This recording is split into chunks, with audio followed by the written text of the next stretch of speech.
Senhor esteja convosco. Ele está no meio de nós. Proclamação do Evangelho de Jesus Cristo segundo Lucas. Glória a vós, Senhor. Naquele tempo, Jesus saiu da sinagoga e entrou na casa de Simão.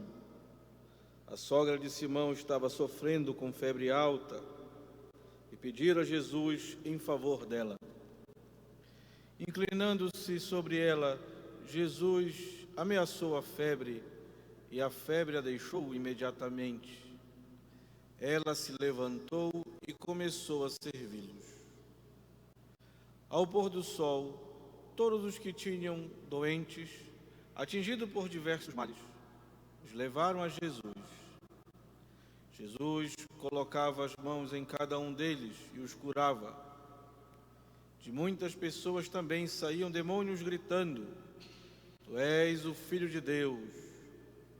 Jesus o ameaçava e não o deixava falar, porque sabiam que ele era o Messias. Ao raiar do dia, Jesus saiu e foi para um lugar deserto. As multidões o procuravam e, indo até ele, tentavam impedi-lo que os deixasse. Mas Jesus disse: Eu devo anunciar a boa nova do reino de Deus também a outras cidades, porque para isso é que eu fui enviado. E pregava nas sinagogas da Judeia. Palavra da salvação. Glória a vós, Senhor.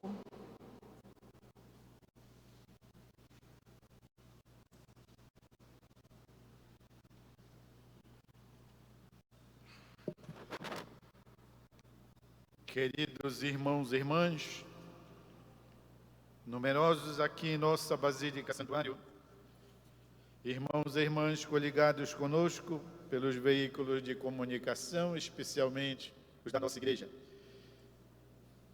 a Rede Nazaré de televisão, a Rádio Web e o Facebook do Santuário. A palavra de Deus hoje nos é servida por Deus, nosso Pai, com grande generosidade. E, de fato, Jesus nos apresenta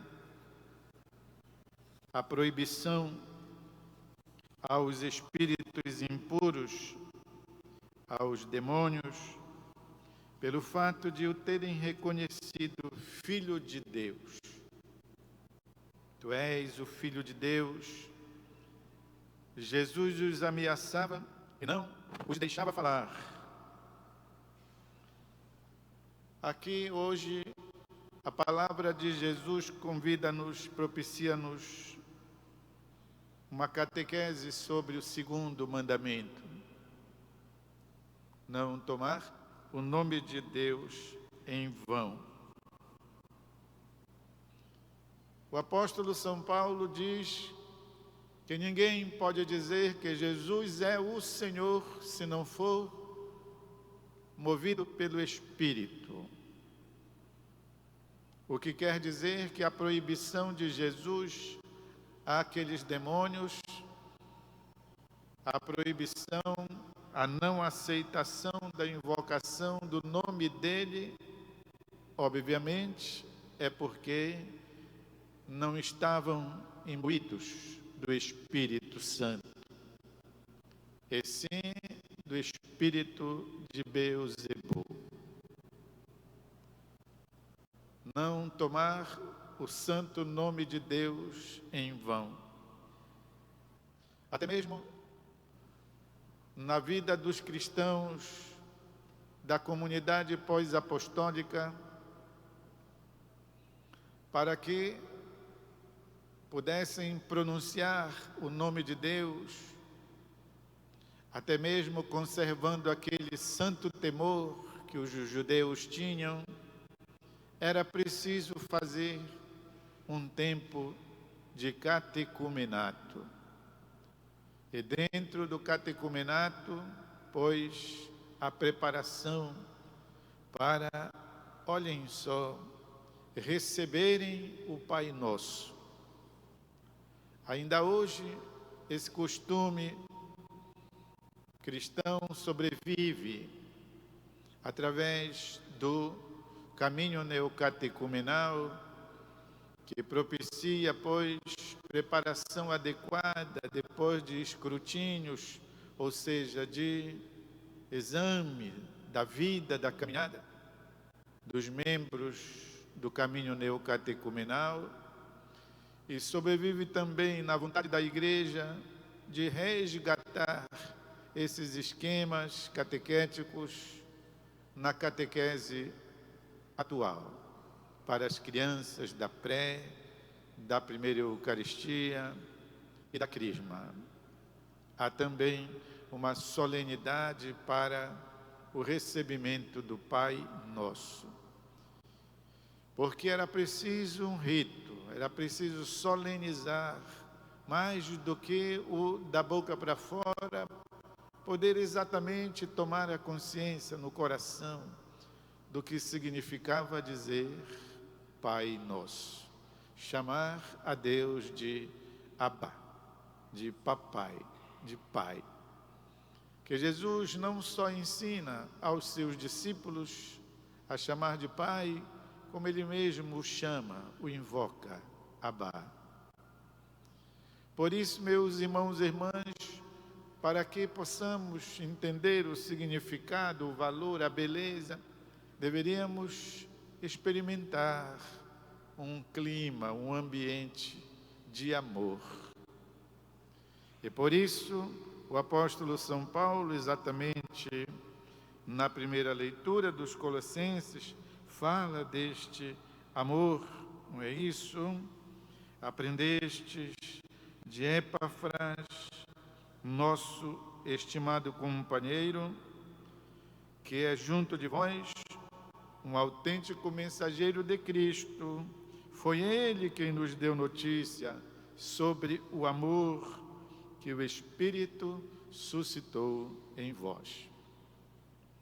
Portanto, é só num clima de amor que podemos aprender verdadeiramente a invocar o Pai de Jesus como nosso Pai.